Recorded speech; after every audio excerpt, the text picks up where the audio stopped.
सदत् भगवत्प्रसादजस्या प्रसादान्न गति कुतोऽपि ध्येयं स्तुवं स्तस्य यशस्ति सन्धं वन्दे मुरसिः चरणारविन्दम् अजानुलम्बितभुजौ कनकावदातौ सङ्कीर्तनैकपीतरौ कमलायताक्षौ विश्वम्भरौ द्विजवरौ युगधर्मपालौ वंदे जगत्प्रियकरो करुणावतारो कालान्नष्टं भक्तियोगं निजं राजुष्कर्तुं श्रीकृष्ण चैतन्य नाम आविर्भूतस्तस्य पादारविन्दे गारं गारं लियतां चित्तभृङ्गो नित्यानन्द नमस्तुभ्यं प्रेमानन्दप्रदायिने कलौ कल्मषनाशाय जाह्नवापतये नमः वराभिराभिरामं मृगमदतिलकं कुण्डलाक्रान्तगण्डं कञ्जाक्षं कम्बुकण्ठं स्मितशुभगमुखं साधरेणस्तवे श्यामं शान्तं त्रिभङ्गं रविकरवसनं भूषितं वैजयन्ता वन्दे वृन्दावनस्थं युवतिशतवृतं ब्रह्मगोपालवेशं महाभावस्वरूपातं कृष्णप्रियावरीयसी प्रेम भक्ति प्रदे देवी राधिके तं नमाम्यहं वृंदा वै तुलसी देव्यै प्रिया वै केशवस्य च कृष्ण भक्ति प्रदे देवी सत्यवत्यै नमो नमः वाञ्छाकल्पतरुभ्यश्च कृपा सिन्धुभ्यैव च पतितानां पावनेभ्यो वैष्णवेभ्यो नमो नमः तुलसी काननं यत्र यत्र पद्मपुराणि च पुराणो पठन यत्र तत्र सन्निहितो हरि जय रूप सनातन भट्ट रघुनाथ श्रीजीव गोपाल भट्ट दास रघुनाथ এই ছয় গোসাইয়ের করি চরণ বন্দন যাহা হইতে বিঘ্ননাশ অভীষ্ট পূরণ নারায়ণমে নমস্কৃত নরং চৈব নরোত্তমং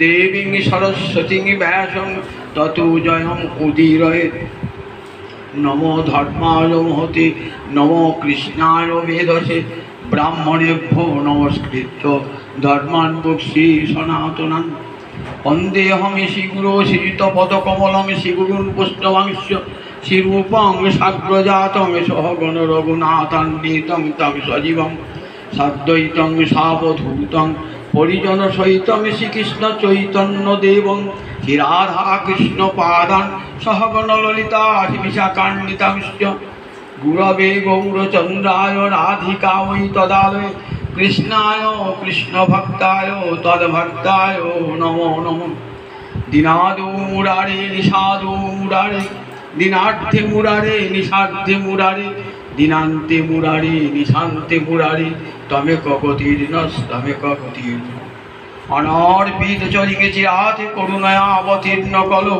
समर्पयत मुन्नत उज्ज्वल रसांग सभक्तिश्रियं हरिपुरट सुंदर दुति कदम्ब सन्दीपित सदा हृदय कंदरे सुरतु वसचिनंदन अद्वैत प्रकटीकृत नर हरिपृष्ठ स्वरूप प्रिय नित्यानंद सक सनातन गति शिरूपैकेतन लक्ष्मी प्राणपति गदाधर रसोल्लासी जगन्नाथ सांगोपांग सपार्षद सदेवतांग देवसचिनंदन संसार सिंधु तरणी हृदय यदि स्यात् संकीर्तनामृत रसे रमते मनस्येत् प्रेमाम्बुधौ विहरणे यदि चित्तवृत्ति चैतन्य चंद चरणे शरणं प्रयातु हरे कृष्ण कृष्ण कृष्ण हरे हरे हरे राम राम राम हरे हरे निगम कल्पतरोरे गलितं फलं शुकमुखादि अमृत द्रव संयुतं पिबत भागवतं रसमालयं मुहुरहु रसिका भुवि भावुका नित्यानंद सहित गौरांग जय जय सुनिले चैतन्य कथा भक्ति लोप हय हृदय गौरी सीतानाथ प्रेमानंदे एकबारे हरि हरि बोल हृदय गौरी सीतानाथ प्रेमानंदे एकबारे हरि हरि बोल हृदय गौरी सीतानाथ প্রেমানন্দে একবার হরি হরি হইয়াছেন হবে না মহাপ্রভুর যত লাভ সবার চরণ বন্দি দন্তে করি ভাত ভজ শ্রীকৃষ্ণ চৈতন্য প্রভু নিত্যানন্দ শ্রী অদ্বৈত গদাধর শিবাসাদি গৌরী ভক্ত বৃন্দ। জয় জয়।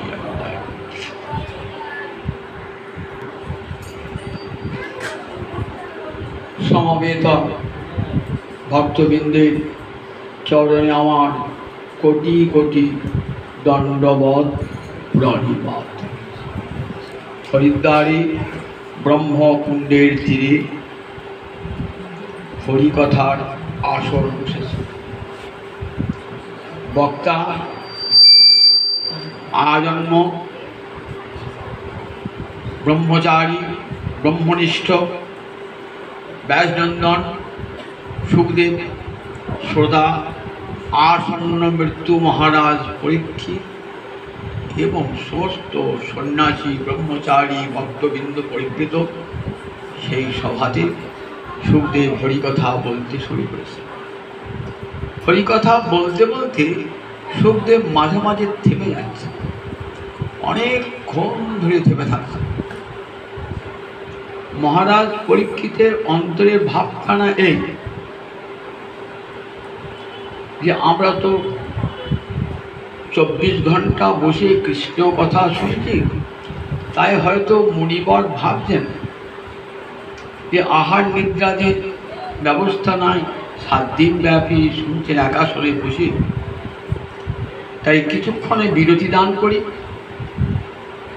যাতে তারা আহার নিদ্রাদি করতে পারে।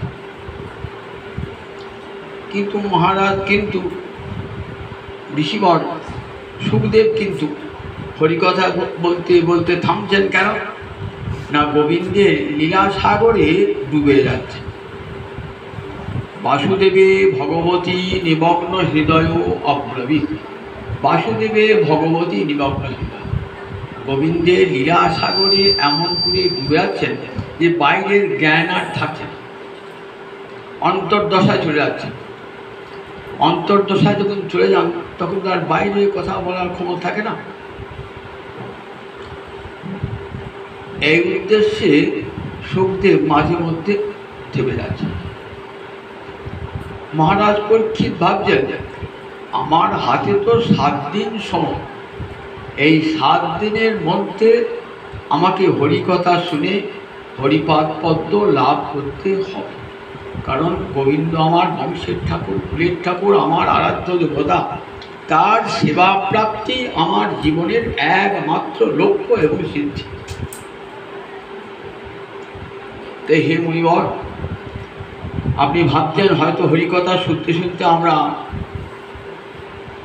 বিরক্ত হয়ে যাচ্ছি, কথার বিশ্রাম চাইছি। বলে না না মুনিবর, নিমিত্ত দর্শই রূপগীয়মানাৎ ভবৌষধা শত্র মনোভিরামাৎ কপমান উত্তম শ্লোক গুণানুবাদাৎ বিরচ্যেত বিনা পশুনাথ। বলেন শুনুন মুনিবর, জগতে এমন কে আছে যে হরিকথা শুনতে শুনতে বলবে যে আর হরিকথা শোনাতে হবে না, এবার হরিকথা বন্ধ রাখুন। বলেন জগতে 3 প্রকার মানুষ আছে। এক প্রকার মানুষ বিষয়ে ভোগের চিন্তায় মত্ত, আর এক প্রকার মানুষ মুমুক্ষু, অর্থাৎ সংসারের জ্বালা থেকে মুক্তি পেতে চান, আর এক শ্রেণী মানুষের মুক্ত। তাহলে মুক্ত, মুমুক্ষু আর বিষয়ী 3 প্রকার মানুষ। মুক্ত যাদের সংসারে জ্বালা ভোগ করতে হবে না, জননী জঠরে আসতে হবে না, তারা মুক্ত মানুষ। যারা মুক্তি পায় নাই কিন্তু মুক্তি পাওয়ার জন্যে বিভিন্ন সাধন করছেন, তাদেরকে বলা হয় মুমুক্ষু। আর যারা মুক্তি পথের ধার ধারেন না, যারা প্রবৃত্তি পথের পথিক, তারা বিষয়ী। বললেন এই তিন প্রকার মানুষই হরিকথা শুনতে চান। নিবৃত্ত তর্ষই, নিবৃত্ত তর্ষা মানে বিষয় বাসনা, যাদের বিষয় বাসনা দূর হয়ে গেছে তারা মুক্ত পুরুষ। আর তাদের বিষয় বাসনা নাই, সংসার বাসনা নাই, সংসার বাসনাকে ধ্বংস করে ফেলেছে। বলে সেই মুক্ত পুরুষ হরিকথা কেমন আস্বাদন করছে, উপগীয়মান। হরিকথা এমনভাবে আস্বাদন করছেন, বিষয় নির্মুক্ত চিত্তে হরিকথার আস্বাদন অপূর্ব। কীরকম? ধরুন বনেতে মৌচাক হয়েছে, ব্যাধেরা এসে সে মৌচাক থেকে মধু বেড়ে নিয়ে যাচ্ছে। রাখাল বালকেরা গরু চড়াতে গিয়েছে, তারা তার মৌচাক ভাঙতে জানে না, কিন্তু আর দাঁড়িয়ে আছে একটু মধু পড়লে পরে আমরা খাবো। তা মধুরা তো মাটিতে পড়ছে, ধুলোয় পড়ছে, ঘাসের ওপর পড়ছে। ব্যাগ যখন চলে যাচ্ছে না, তখন সেই ধুলো মাখানো, ঘাস মাখানো সেই মধুটায় স্বাদ করে তাদের বারবার চেটে চেটে চেটে খাচ্ছে। তাহলে ধুলো মাখানো, ঘাস মাখানো মধুটা কি সুন্দর দেখুন একবার। যদি একবার এই ছাঁকা মধুটা পেত তাহলে কি আস্বাদন হতো। তাহলে যারা বিষয় নির্মুক্ত চিত্ত, তাদের আর ধুলো বালি মাখা কৃষ্ণ কথা শুনতে হয় না। তারা একবারে কেমন শুনছে হরিকথা, বিষয় বাসনা নির্মুক্ত হৃদয়ে, নির্মল হৃদয়ে কৃষ্ণ কথা আস্বাদন করছে। সাধু সাধু পদে পদে তারা যে আনন্দ পাচ্ছে তার প্রমাণ উপগীয়মান। তারা পাচ্ছে হরিকথা কীর্তন করছে। আপনার যখন মনের খুব আনন্দ হয় তখন সে আনন্দটা গানে বেরিয়ে আসে। কোনো কিছু না, আপনি বাথরুমে গান করছেন, সেখানে গান করছেন, কারণ মনের আনন্দটা গানের মধ্যে বেরিয়ে আসে। মুক্ত পুরুষ তার কি না, ওই কৃষ্ণ গুণগানের মধ্য দিয়ে তাদের মনের আনন্দটা বেরিয়ে আসে। যেমন দেবর্ষী নারদ, তার মুখ থেকে আপনা আপনি কৃষ্ণ গুণগান বেরিয়ে আসে। এত আনন্দ কৃষ্ণ কথার আস্বাদনে যে উপগীয়মান, বারবার হরিকথার আস্বাদন করছে। মুমুক্ষু বললেন নিমিত্তদর্শই উপগীয়মান ভবৌষধা। যারা মুমুক্ষু, সংসার জ্বালায় যারা জড়িয়ে পড়ে পড়ছে, সংসারে থাকতে গেলেই ত্রিবিধ তাপ সবাইকে ভোগ করতে হয়। দেবতা হতে আরম্ভ করে অতি ক্ষুদ্রাতি ক্ষুদ্র পিপীলিকা তাকেও ভোগ করতে হয়। এই সংসারের জ্বালা, মহামায়া সকলকে এই দুঃখ দান করেছে। ত্রিবিধ যারা আধ্যাত্মিক, আদি দৈবিক, আদি ভৌতিক, এই ত্রিবিধ তাপ প্রতিটি জীবকে ভোগ করতে হয়। আধ্যাত্মিক মানে দেহের জ্বালা, দেহ থাকলে রোগ হবে, ব্যাধি হবে। দেহের ভিতরে মন বলে একটা পদার্থ আছে, মন থাকলে নানা প্রকার মানসিক চিন্তা মনকে পীড়িত করে, একে বলে আধ্যাত্মিক দুঃখ। এটা সব মানুষের আছে। এই আধ্যাত্মিক জগতে নারী পুরুষ সকলের আছে, পাপী পুণ্যবান, ধর্মাত্মা অধার্মিক, প্রত্যেকের এই আছে। এই ত্রিবিধ জ্বালা প্রত্যেকে ভোগ। আর একটি আধি ভৌতিক। ভূত মানে জীব, জীব থেকে প্রাপ্ত যে দুঃখ। মানুষ থেকে আমরা, প্রতিবেশীটা আপনার শত্রু, প্রতি মুহূর্তে শত্রুতা আচরণ করছে, আপনাকে শান্তিতে থাকতে দিচ্ছে না। কিংবা কোনো দুর্বৃত্তের পাল্লায় পড়েছেন আপনি, দুর্বৃত্ত আপনাকে নানানভাবে প্রতারিত করবার চেষ্টা করছে। কিংবা কোনো বনে জঙ্গলে গিয়ে সেখানে বাঘ সিংহ হাতির পাল্লায় পড়েছে। এগুলো হচ্ছে আধি ভৌতিক দুঃখ। জীবনে থাকতে গেলেই এগুলো কারো না কারো ভোগ, কখনো না কখনো ভোগ করতে হয়। আর একটা আধি দৈবিক। অর্থাৎ দেবতা থেকে প্রাপ্ত যে দুঃখ। ভয়ঙ্কর বান এসে আপনার ঘর বাড়ি ভাসিয়ে দিল, ভূমিকম্পে আপনার বাড়িটাকে ধূলিসাৎ করে দিল,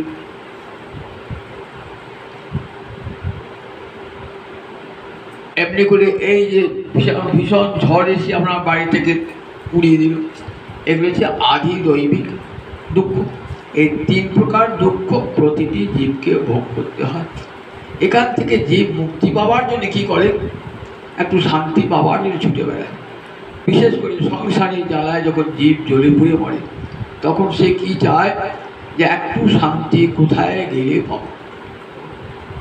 রোগী যখন যন্ত্রণায় ছটফট করে, তখন আমাকে ওষুধ দাও, ওষুধ দাও, ওষুধ দাও বলে।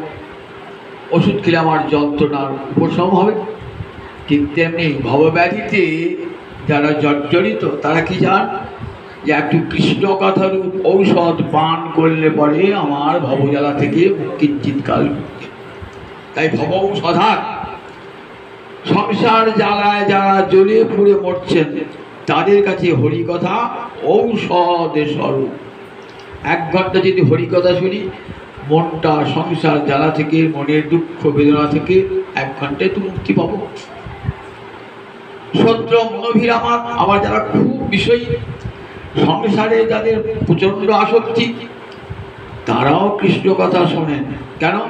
সত্য মনোভীরান বলে হরিকথা। সত্য মানে কান আর মন, এই দুটোকে আনন্দ দান করে হরিকথা।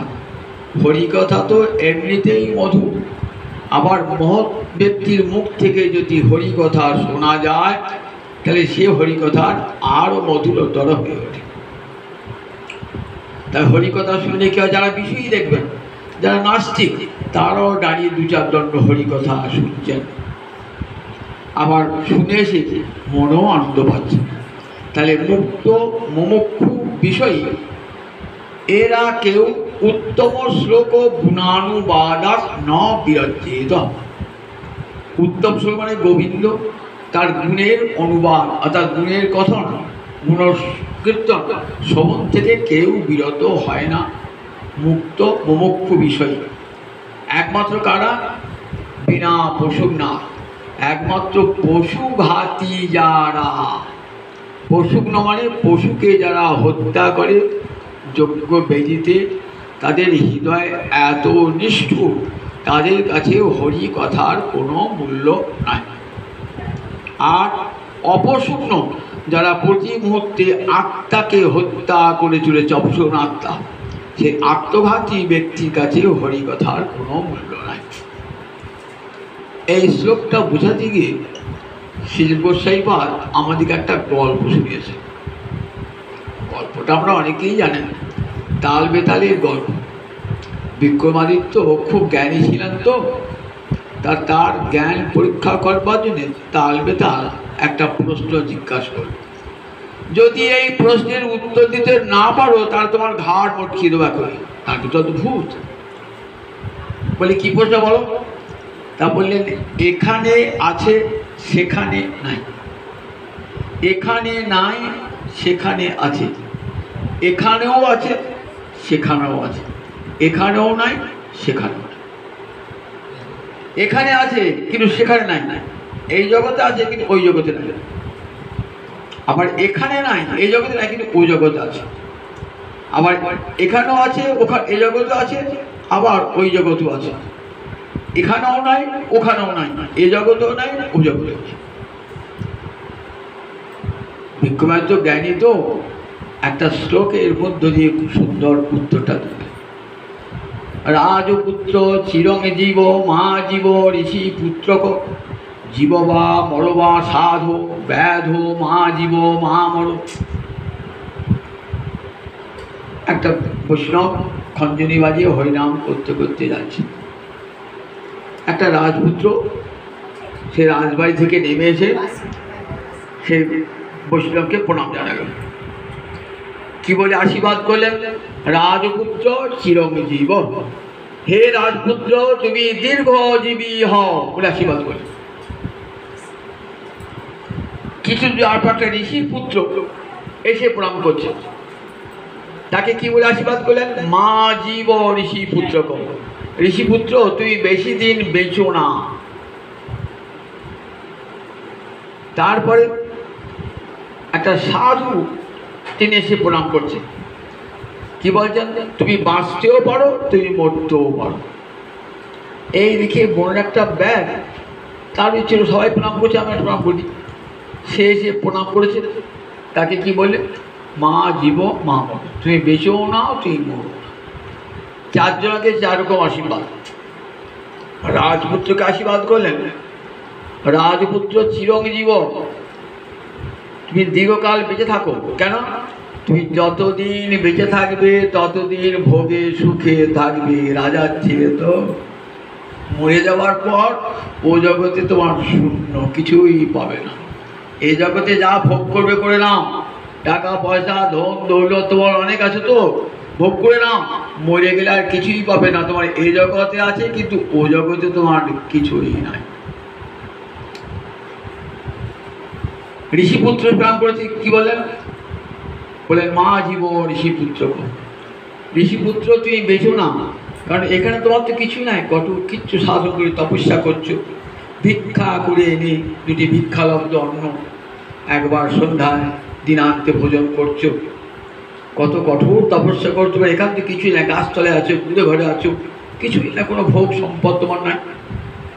কিন্তু ওই জগতে তোমার অনন্ত ঐশ্বর্য সম্পদ হয়েছে, তাই যতদিন বেঁচে থাকবে সুখ পাবে না, মরে গেলে কিন্তু তুমি ওখানে চলে যাবে অনন্ত সুখের অধিকারী। সাধুকে আশীর্বাদ করে কি বলে, জীব বা মর বা সাধু।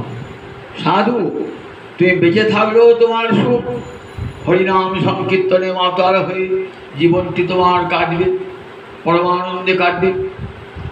আবার মরে গেলেও তুমি ওই জগতে গিয়ে গোলকে বৈকুণ্ঠে বৃন্দাবনে গিয়ে রাধা গোবিন্দের সেবায় মত হবে। তোমার এখানেও আছে, তোমার ওখানেও আছে। আর ব্যাধটাকে কি বলছে, ব্যাধ তোমার এখানেও নাই, তোমার ওখানে। ব্যাধ তো পশু হত্যা করে, নির্মম হৃদয়, তার নিষ্ঠুর হৃদয়। বললে তোমার এখানেও নাই, তোমার ঘরে এখানেও দেখো হিংসা, যার হৃদয়ে হিংসা, সে কখনো সুখী হয় না। হিংসা তার অন্তরটা জ্বলে পুড়ে পড়ে, নিজের হিংসায় নিজেই জ্বলে মানুষ, সেই কিছু অপরকে পীড়া দান করে। আবার মরার পর তোমাকে অনন্ত নরক ভোগ করবে, কত পশু তুমি হত্যা করেছ। তাহলে এ জন্ম তোমার সুখ নাই, আবার পরজন্ম তোমার সুখ নাই, তোমার এখানেও নাই, তোমার ওখানে। এই ব্যাধশালী মানুষ যারা, যাদের এখানেও নাই ওখানেও নাই, তারাই হরিকথার আসরে আসেন না, তারাই হরিকথাকে ভালোবাসেন না। এটাই বলতে চাচ্ছেন শ্রী গোসাই বাদ, হরি বিনা পশুক না, পশুঘাতী আত্মঘাতী ব্যক্তি যারা, যারাই কৃষ্ণ কথার সমাধান করেন না। হরিদ্বারে ব্রহ্মকুণ্ডের তীরে সুখদেব বলছেন, মুনিবর, একে তো হরিকথা মধু, কিন্তু পিবন্তং তন মুখাম্ভোজ চূতং হরিকথামৃতম। তোমার হরিকথামৃত শুনতে শুনতে আমাদের ক্ষুধা তৃষ্ণা সব দূরীভূত হয়ে গেছে। মানুষ তো জল না খেয়ে বাঁচতে পারে না, আহার 3-4 দিন দোহর লাগলো বাঁচবে, জল না খেয়ে। পরীক্ষিত বলছে, আমার জল তৃষ্ণাও নাই। যেদিন আমি জলের জন্যে মুনিকণ্ঠে মৃত সর্প জড়িয়ে দিয়েছি, সেদিন থেকে আমি প্রতিজ্ঞা করছি আর জল স্পর্শ করব না। সামান্য একটু জলের জন্যে আমি মুনিকে অপমান করেছি, ওই জল আমি আর ছোব না। কাজে আমার ক্ষুধা নিদ্রা জলপানের ইচ্ছা কোনোটাই নাই প্রভু। তুমি প্রাণ ভরে কৃষ্ণ কথা রসে আমার দুটি কান এমন তৃপ্ত, আমার ক্ষুধা তৃষ্ণা সব দূরীভূত হয়ে গেছে। সুখদেব বলে চলেছেন, মহারাজ পরীক্ষিত শুনে চলেছেন। ভাগবতীর 11 স্কন্ধে গিয়ে সেখানে উদ্ধবের সঙ্গে ভগবানের কত কথা হচ্ছে, ভগবানের শেষ উপদেশ শোনাচ্ছেন সুখদেব হরিদ্বারে ব্রহ্মকুণ্ডের তীরে মহারাজ পরীক্ষিতকে। উদ্ধব ভগবানের একান্ত প্রিয়জন, নিজজন। জগতে কজন হরিদাস আছে? 3 জন। উদ্ধব, যুধিষ্ঠির, আর একজন কে বলুন দেখি, গিরিরাজ গোবর্ধন। উদ্ধব, যুধিষ্ঠির আর গিরিরাজ গোবর্ধন, এই তিনজনকে বলা হয় হরিদাস। ভাগবতে তিনজনকে হরিদাস বলেছে। তা উদ্ধব তো হরিদাস, গোবিন্দ ছাড়া কিছুই জানেন না। উদ্ধবের অন্তরে একটা আশয় জেগেছে যে হে গোবিন্দ, আমাকে সমস্ত বিষয় আশয় থেকে মুক্ত করে দাও। উদ্ধব তো মন্ত্রী ছিলেন, মন্ত্রী থাকলে সেখানে বিষয়ের সংস্পর্শে থাকতে হয়। তার বিষয় তো বিষ, জগতে অর্থ সমস্ত অনর্থের মূল। বিষয় তো কৃষ্ণ ভজন করতে দেয় না। গীতা জন্মে শুনেছেন বিষয়ের ধ্যান করলে কি হয়। ধ্যায়ত বিষয় স্পর্শ সঙ্গস্তেষু বজায়তে, সংঘাত সঞ্জায়তে কাম, কামাৎ ক্রোধ অভিজায়তে, ক্রোধাৎ ভবতি সম্মোহ, সম্মোহাৎ স্মৃতিবিভ্রম, স্মৃতিভ্রংসাৎ বুদ্ধিনাশ, বুদ্ধিনাশাৎ প্রণশ্যতি। বিষয়ে চিন্তার যে কি কুফল জননী গীতা আমাদের শুনিলেন জগতে। বিষয়ে ভোগ করো কিন্তু বিষয়ে ধ্যান করো না। বিষয় তো রয়েছে, বাঁচতে গেলে খেতে হবে, একটা ঘরও চাই, বাড়িও চাই থাকবার জন্যে, থাকুক, কিন্তু বিষয়ে ধ্যান করো না। তারপরে বিষয়ে যেন আসক্তি না থাকে। আমার একটা বাড়ি হলো, আর একটা বাড়ি হোক, আমার একটা গাড়ি হয়েছে, আর একটা গাড়ি হোক, আরও সংসার পরিজন নিয়ে আরও সুখে থাকতে পারি, এই বাসনাগুলি যেন করো না। বিষয় করো, ধ্যায়ত বিষয়, তাতে আসক্তি এসে যায়।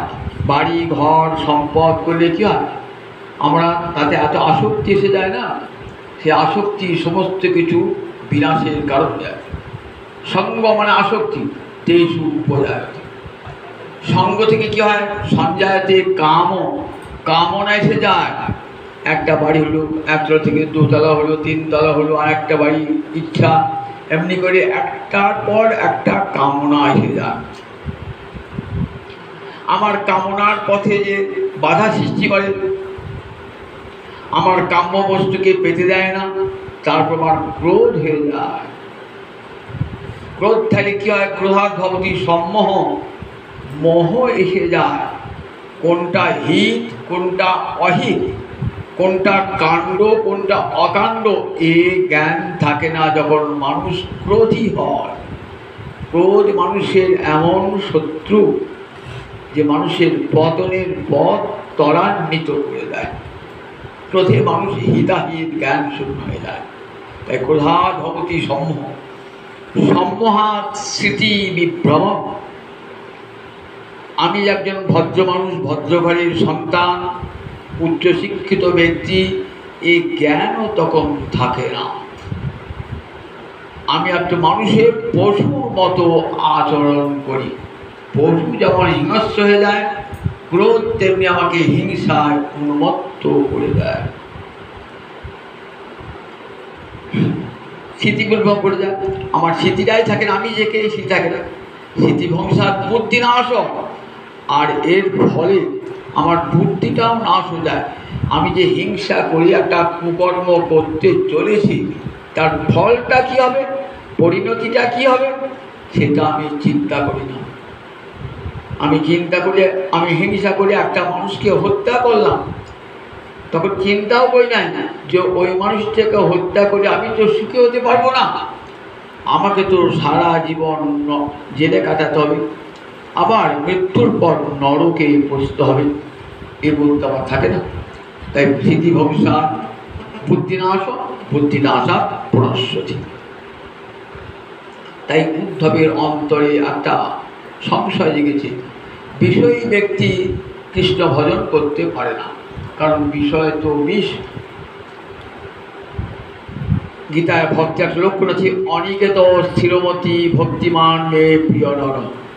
দেখবেন গীতায় ভক্তিযোগে অনিকেত, অনিকেত মানে নিকেত মানে বাড়ি, যার বাড়ি থাকবে না, আমার ভক্তের বাড়ি থাকবে না, তার ভক্তের বাড়ি থাকবে না। শ্রীধর স্বামী টিকায় বলছেন, যে বাড়ি থাকবে কিন্তু বাড়িতে আসক্তি থাকবে না। অনেকে তো মানে বাড়ি থাকবে কিন্তু বাড়িতে আসক্তি থাকবে না। বাড়িটা আমার নয়, ভগবান কৃপা করে আমাকে থাকতে দিয়েছেন। ঈশাবাস্যম ইদং সর্বম, বেদমাতা বলেছে এ জগতের কোনোটাই তোমার নয়, সব গোবিন্দে। ঈশের অর্থাৎ ভগবানের আবাস গৃহ। আমি সেখানে ভাড়াটিয়া রূপে বাস করছি।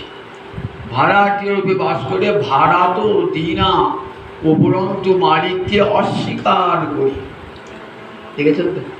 ভাড়া, আমরা একটা বাড়ি ভাড়া নিল, সে আমার তো ভাড়াই দিল না, আমার উপরন্তু আপনি বাড়িটার মালিক সেটাও স্বীকার করে। আমরা প্রত্যেকেই তো ভাড়াটিয়া, গোবিন্দের দেওয়ার জায়গায় বাস করছি, কিন্তু কখনো বলি না গোবিন্দের বাড়ি, আমি সেই বাড়ির মালিক বলি, আমার গৃহ। এই যে মহামায়া এই মোহটা এনে দেন, এই মোহটাই জীবের পতনের কারণ হয়ে যায়। শ্রুতি বলে কখনো বলো না আমার বাড়ি, আমার স্ত্রী, আমার পুত্র, এ কথা কখনো বলো না। আমার বলাটাই হলো মোহ। কশ্যকে প্রতিপুত্রাদ্যা মোহ এবহি কারণ। মোহই এসে যায়, এ আমার ছেলে, আমার মেয়ে, এটা আমার বাড়ি, এটা ঘর। এই মোহটাই সমস্ত কিছু দুঃখের মূল।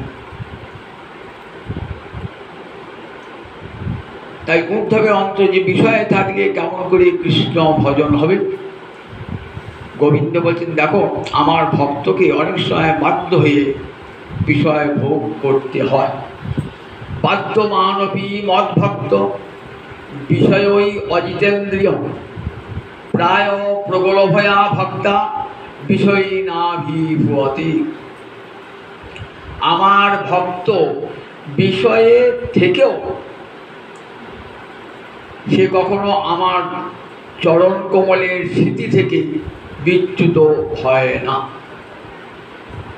যদি প্রগলভা ভক্তি থাকে, ভক্তি অঙ্গ সে যাজন, যদি কপটতা না থাকে, সত্যিকারে ভক্তি অঙ্গ সে যাজন করে, তাহলে দিনের পর দিন ভক্তি বৃদ্ধি প্রাপ্ত হয় প্রগলভয়া ভক্তা।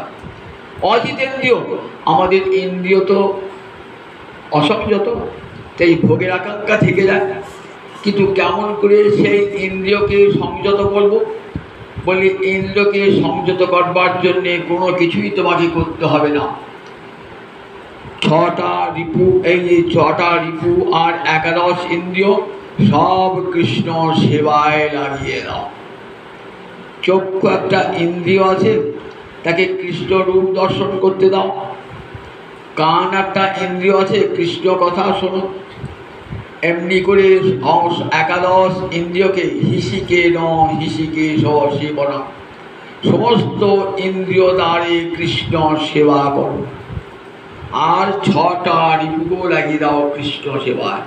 কাম কৃষ্ণ কর্মার্পণে, ক্রোধে ভক্ত দেশি জনে, লোভে সাধু সঙ্গে হরি কথা। কামনা বাসনা আছে, কৃষ্ণ কথা, কৃষ্ণ কার্য করবার জন্য অন্তরে কামনা জাগ্রত হোক। আমি বাড়ি করব কৃষ্ণ সেবা করবার জন্য, এই কামনা হোক আমার। তারপরে কাম কৃষ্ণ কর্মার্পণে, ক্রোধে ভক্ত দেশি জনে। আর যারা ভক্ত বিদ্বেষী তাদের প্রতি ক্রোধ করো, সেটা কৃপা হয়ে যাবে। নারদ যেমন ক্রোধ প্রকাশ করলেন নলকুবের আর মণিগ্রীবের প্রতি, কেমন কৃপা লাভ হলো বলুন দেখি। বৃন্দাবনে গিয়ে মা যশোদার অঙ্গনে যমজ অর্জুন বৃক্ষ জন্মালো, গোবিন্দের অঙ্গস্পর্শে তাদের মুক্তি হয়ে গেল। তাহলে কোনো ভক্ত যদি ক্রোধ প্রকাশ করে কোনো অভক্ত জনে, তার কি হয়? করুণা প্রকাশ হয়ে যায়।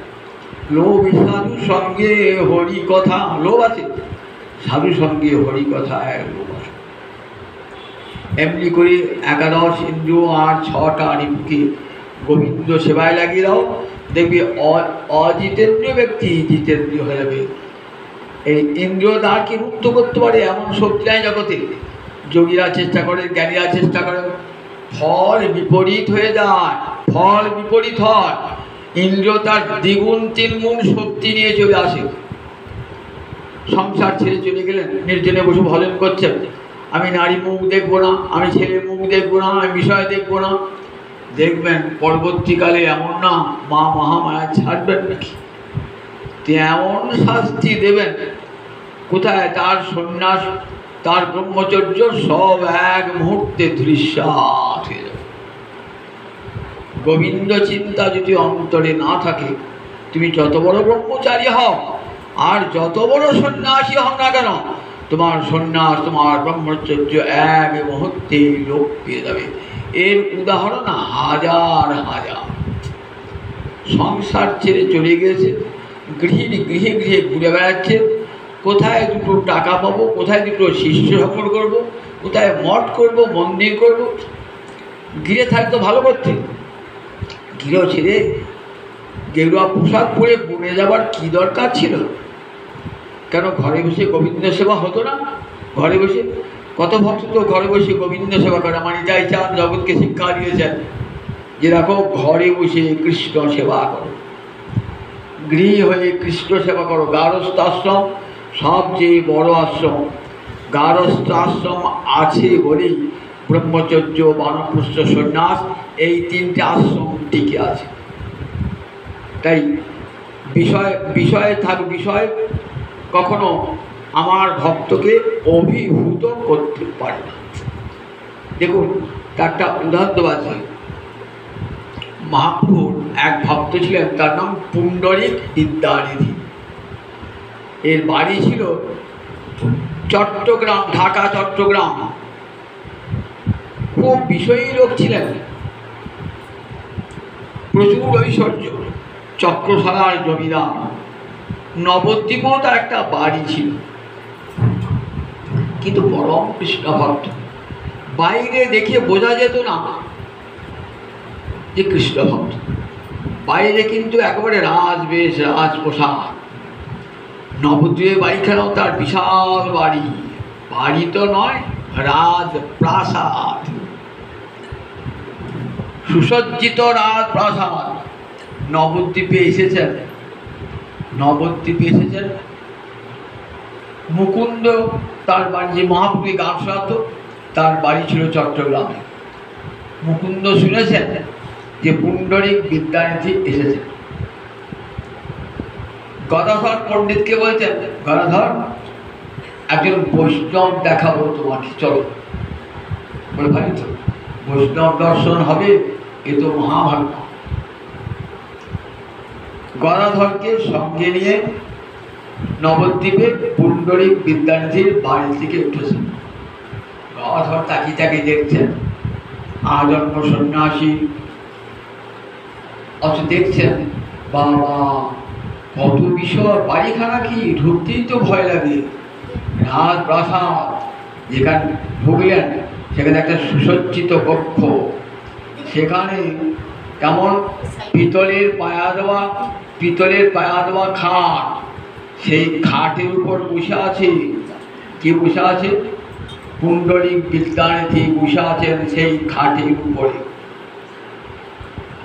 একবার দামি মূল্যবান খাট, মূল্যবান বিছানা পাতা আছে, আর সেখানে রূপোর পাত্রে পানের বাটা আছে, আর কি সুন্দর রাজ পোশাক, সারা দেহে অলঙ্কার, চন্দনের ঊর্ধ্বপুণ্ড তিলক। কত দাস দাসী সেবা করছে।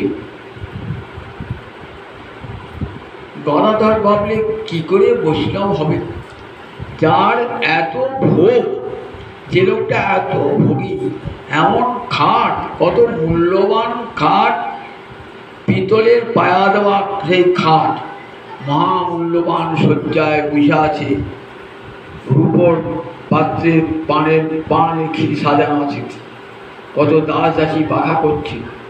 এই লোকটা রাজ পোশাক, অঙ্গে অলঙ্কার, এই লোকটা কেমন করে বৈষ্ণব হবে?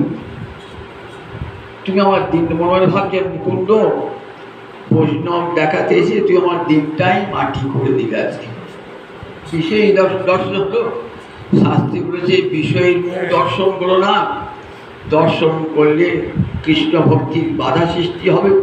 আমার কপালে তাই জুটল আজকে। পাশে বসে আছেন মুকুন্দ। মুকুন্দ গদাধরের মুখখানা বিরক্ত দেখি বুঝতে পেরেছেন যে গদাধর ভাবছে কোথায় আমাকে মুকুন্দ নিয়ে এলো। দেখা থাকবে যে দেখো বাইরে দেখে কে বৈষ্ণব কে অবৈষ্ণব চেনা যায় না, অন্তরটা দেখতে হয়। তখন ভাগবতে একটি শ্লোক, মুকুন্দ সুন্দর কণ্ঠ ছিল, মহাপ্রভু গান গাইতেন তো, সুন্দর কণ্ঠে একটি ভাগবতের শ্লোক উচ্চারণ করেন। কে বলছেন? উদ্ধব বলছেন, অহো বকিয়ং স্তনকার কুটং জিঘাংসয়া অপি অপায়ত অসাধ্যি লেভে ধাত্রজিতান গতি কংবা দয়ালু শরণং ব্রজেম। উদ্ধব বলছে, আমার গোবিন্দের মতন দয়ালু জগতে আর কে আছে? আর কার শরণাপন্ন হবো গোবিন্দ ছাড়া? কংবা দয়ালু শরণং ব্রজেম। আর কোন দয়ালুর চরণে আমি শরণ গ্রহণ করব গোবিন্দ ব্যতি রেখে? কেমন দেখো, বকি অর্থাৎ বকাসুরের ভগিনী পুতনা অহো বকি জং স্তনকার কুটক, স্তনের স্তনবৃত্তে কালকূট বিষ মাখিয়ে জিঘাংসয়া হত্যা করবার ইচ্ছায় অপায়ত শিশু গোবিন্দকে 6 দিনের শিশু তাকে কি খাওয়ালেন? বিষ খাওয়ালেন। স্তনকাল অসাধ্যী পুতনা লোক বালগ্নি শিশু ঘাতিনী। সেই পুতনা কি লাভ করলো বিনিময়ে? লেভে ধাত্রুজিতাং গতি, ধাত্রীর যে গতি হয় সেই গতি লাভ করলেন।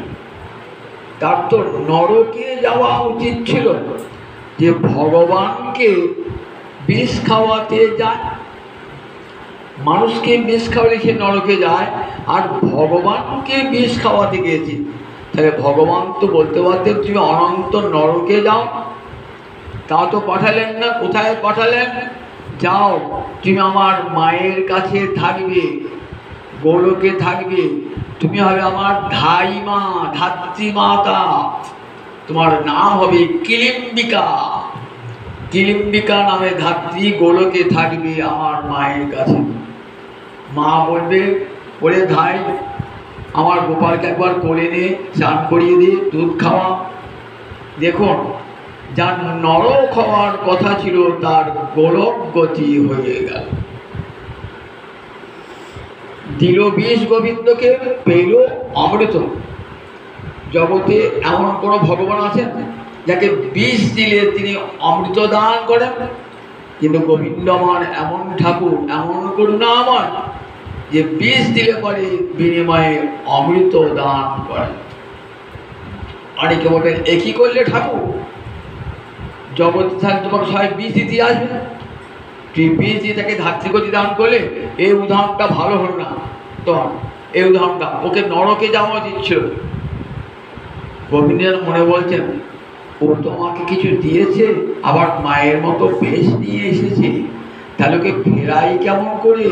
ফেরাই কেমন করে? মা যেমন সন্তানকে দুধ খাওয়ায় তেমনি করে তোমাকে দুধ খাইয়েছে। তাহলে দেখো আমাকে তো কিছু দিয়েছে, মনটা তো আমাকে দিয়েছে, কাজে আমি তাকে ফেরাই কেমন করে? তাই আমি তাকে ধাত্রীগতি দিয়েছি। এত বড় দাম দিলে কেন? তাকে সাধারণ মানুষ করলে পারতে। তারপরে দেখো, যারা ভোজ বাড়িতে যায় না, যারা প্রথম ব্যাচে খায় দেখবেন, তাদের একবারে এমন খাওয়া না, তাদেরকে দেখবেন পাতে বোঝা আছে, সব বেশি বেশি বেশি বেশি বেশি বেশি খাওয়াচ্ছে। সে সবাই যায় প্রথম ব্যাচে খাবো, প্রথম ব্যাচে খেলে বেশি বেশি পাওয়া যাবে। তো পুতনা প্রথম ব্যাচে যাচ্ছে ভগবানের করুণা পাবার জন্য। প্রথমে এমন করুণাটা পেয়েছে যে বেশি বেশি পেয়েছে। আবার সেই সঙ্গে পুতনাটার সংবাদ জগৎকে দিলেন। আপনার বাড়িতে ভোজ কাজ হচ্ছে তো সবাই নিমন্ত্রিত থাকে, 2-4টে অনিমন্ত্রিত লোক আপনার বাড়ির দূরে দাঁড়িয়ে আসে। যদি আমাকে বাপু ডাকে, যদি খেতে পায়, এই আশায় থাকে তো তার ঢুকতে সাহস করে। নিমন্ত্রণ পত্র তো হাতে নাই, ঢুকতে সাহস করে না। কিন্তু পুতনা ফাঁক দিয়ে ঢুকে পড়েছে। ঢুকে পড়ে একাট লোক ঢুকে পড়ে সে খেয়ে দিয়েছে, বলে দেখ খেয়ে এলাম, তোমাকে কিছু বলে তোমার তো নিমন্ত্রণ নয়, তুমি তো আমাদের বিক্রি। তাহলে নিমন্ত্রণ না থাকতে হবে, বাবু এত ভালোবাসো না, নিমন্ত্রিত ব্যক্তিকে যা দিচ্ছেন আমাকে তাই দিয়েছে। সে এসে বলে তোদেরও ভয় নাই রে, তোদেরকে বাবু খাওয়াবে। তাই পুত্র যেন বলছেন দেখো আমার মতন এমন জঘন্য রমণী পৃথিবীতে আর দ্বিতীয় নয়, আমি মা হয়ে শিশুর রক্ত পান করি, আর সেই আমাকে দিয়েছে ধাত্রীগতি। সুতরাং ওই জগতের জীব তোমাদের যত পাপ থাকুক না কেন গোবিন্দ চরণে আত্মসমর্পণ করো, সব পাপ ধ্বংস হয়ে যাবে কৃষ্ণ ভক্তিতে। তাই গঙ্গা দয়ালু শরণং ব্রজেব, এইটি যে উচ্চারণ সখী সঙ্গে সঙ্গে অষ্টসাত্ত্বিক বিকাশ সারা খাট কেঁপে উঠল। দুনয়নে যেন গঙ্গার জলধারা, আবার বলো মুকুন্দ, আবার বলো মুকুন্দ বলতে বলতে বলতে একবারে খাট থেকে পড়ে মূর্ছিত। প্রেমের বিকার দেখা দিয়েছে, উপরে যে পানের বাটা টাটা ছিল সব ছিটকে পড়েছে। তখন গদাধর ভাবছেন এ আমি কি ভাবলাম, এ তো আমার বৈষ্ণব অপরাধ ঘটে গেল। মনে মনে যদি কোনো বৈষ্ণবকে অবজ্ঞা করে থাকি তাহলে সেটা তো বৈষ্ণব অপরাধ। আমি তো বৈষ্ণব চিনতে পারি না, বৈষ্ণব চিনতে নারে দেবেরও শক্তি, দেবতারাও বৈষ্ণবকে চিনতে পারেন না। কৃষ্ণ ভক্তকে চেনা এত সহজ নয়, চিনতে পারেন নাই। তাই না চিনতে পেরে আমি তার সম্বন্ধে ভুল ধারণা করেছি।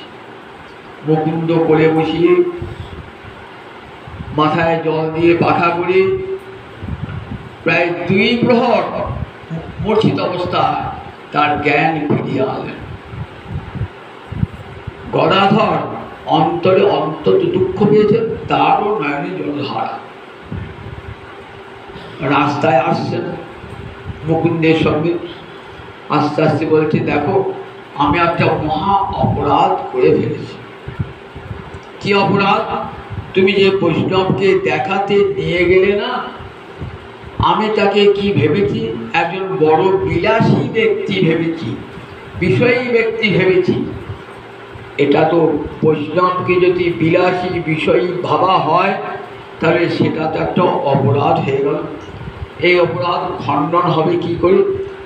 আমি মনে মনে ভেবেছি ওই পুণ্ডরীক বিদ্যানিধির কাছে দীক্ষা গ্রহণ করব।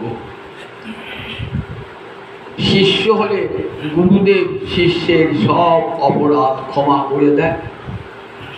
তাহলে আমি যখন শিষ্য যাবে পুত্র তুল্য, আমার সব অপরাধ ক্ষমা করে দেবে। মুকুন্দ বলেন উত্তম প্রস্তাব। এদিকে মহাপ্রভু কোথা মোর বাপ বলে কাঁদছেন মহাপ্রভু।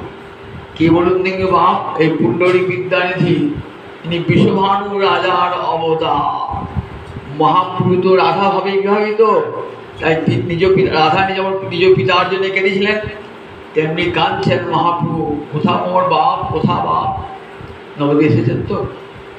আর এদিকেও পুণ্ডরীক বিদ্যাধীর মনটা চঞ্চল হয়ে উঠেছে। রাত্রিকালে বার হতেন, কারণ গঙ্গা দর্শন করতে হবে তো। গঙ্গায় লোকে কুলকুচি করে, কাপড় কাছে, শৌচ করে, মহা অপরাধ হয়। যার গোবিন্দের চরণ থেকে যে গঙ্গা আসছে সেটি দেখতে পারতেন না পুণ্ডরীক বিদ্যানিধি, তাই রাতের বেলায় গঙ্গাকে দর্শন করতেন। মহাপ্রভুকে দর্শন করতেন অনেক রাত্রিতে। দর্শন করতে এসেছেন, পুণ্ডরীক বিদ্যানীকে দর্শন করে বাপ আমার বলে সঙ্গে সঙ্গে পড়েছেন পুণ্ডরীক বিদ্যানিধি বলে।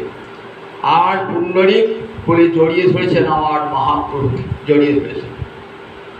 পুণ্ডরীক বিদ্যানী তো বিশ্বভানু রাজা, আর গৌরহরি আমার রাধানীর আবিষ্ট, রাধাভাবে আবিষ্ট। কতদিন বাদে পুণ্ডরীক সঙ্গে দেখা, পুণ্ডরীক বিদ্যানীর সঙ্গে। দুজনই নয়ন জলে ভাসছেন।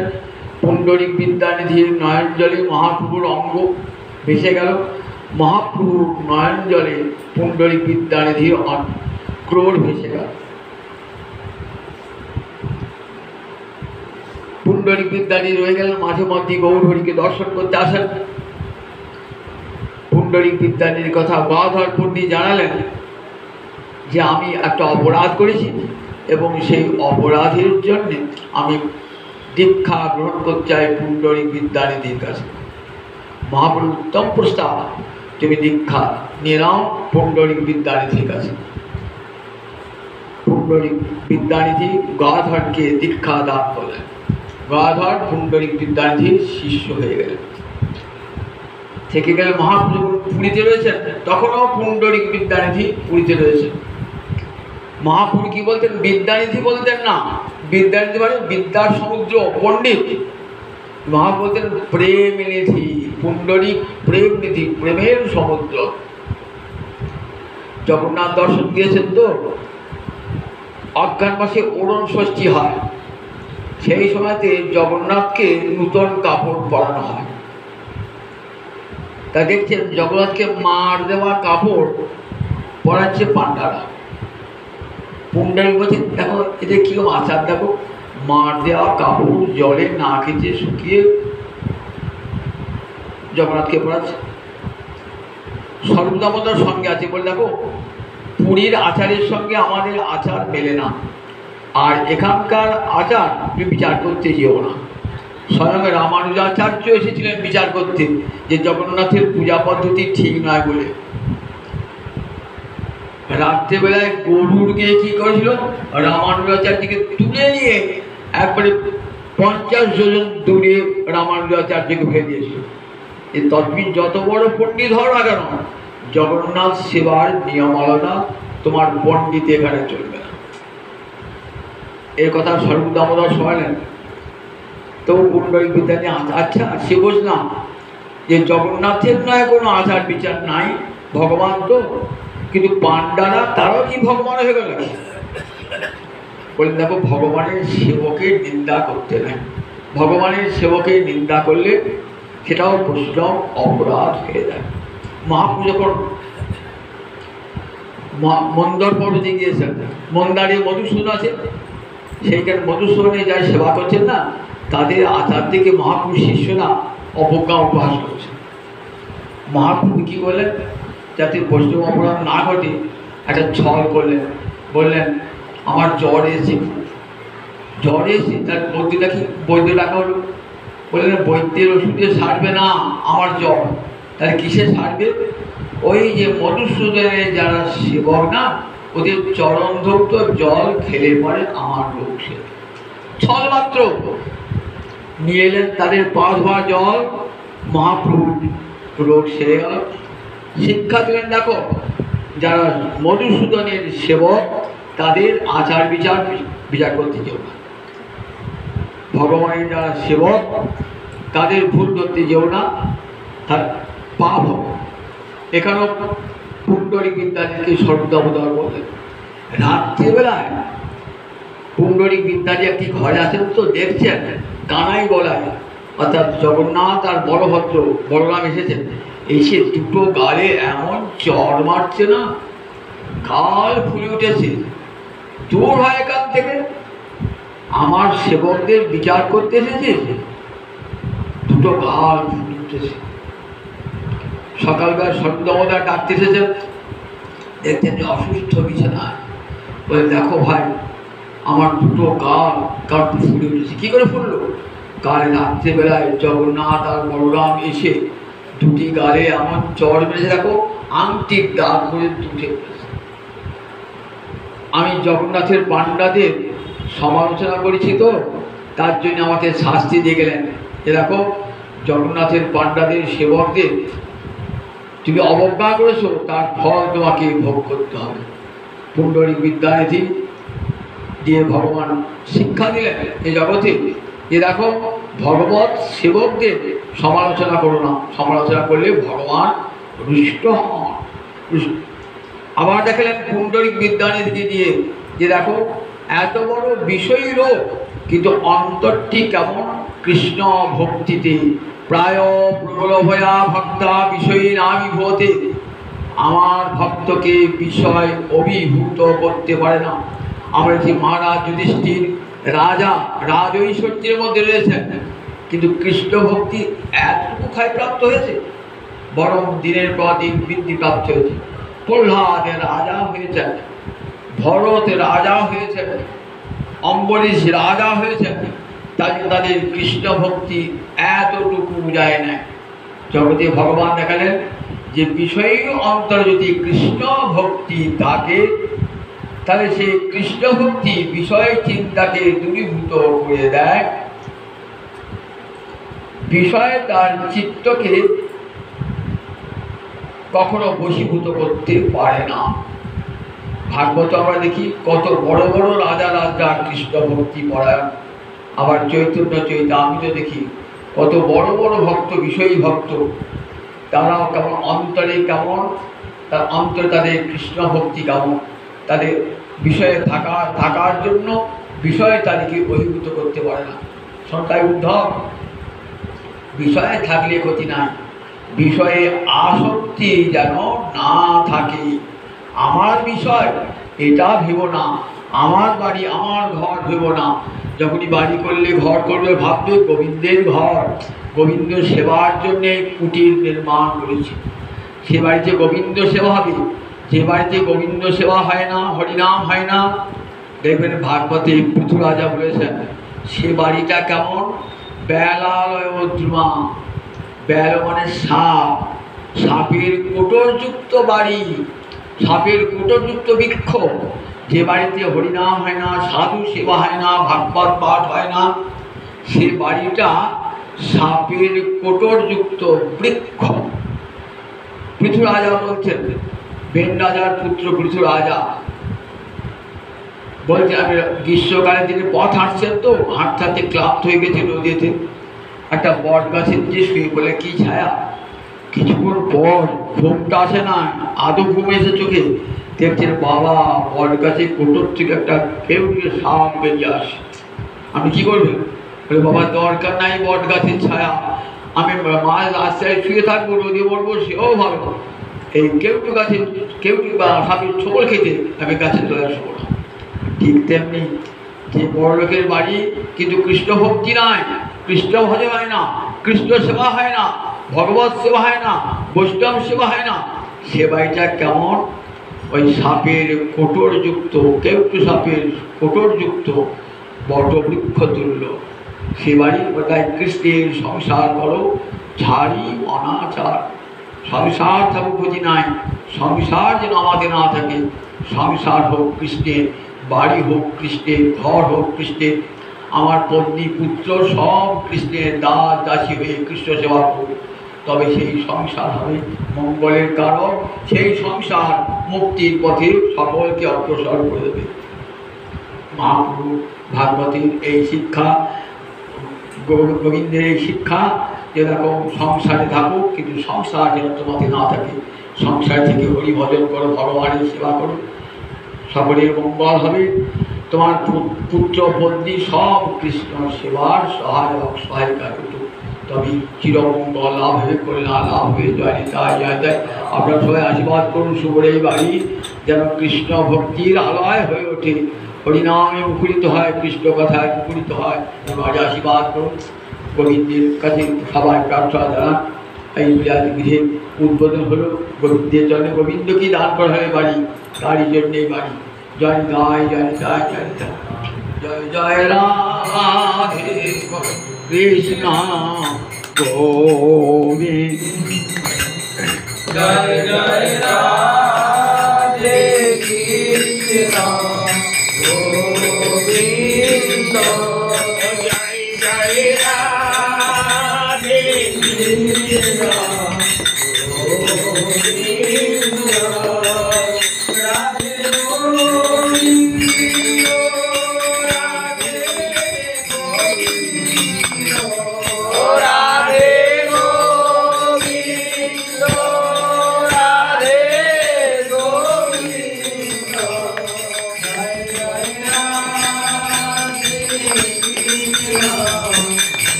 Govinda